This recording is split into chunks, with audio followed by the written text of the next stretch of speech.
issued a severe thunderstorm warning for southeastern Jefferson County in central New York, central Lewis County in central New York, until noon. At 11:01 a.m., a severe thunderstorm was located near Barnes Corners, or 7 miles southeast of Watertown, moving east at 40 miles per hour. Hazard, 60 miles per hour wind gusts. Source, radar indicated. Impact, expects damage to roofs, siding, and trees. Locations impacted include Carthage, West Carthage, Barnes Corners, Denmark, New Bremen, Copenhagen, Trondheim, Castellan, Worth, and Belfort.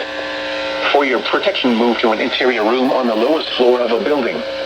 To report severe weather, contact your nearest law enforcement agency. They will send your report to the National Weather Service office in Buffalo.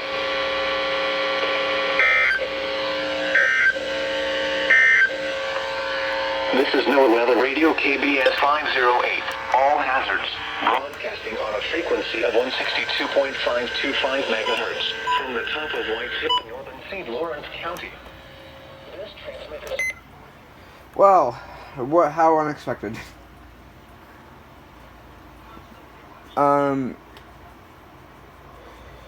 Again, the 262 failed with the perfect reception.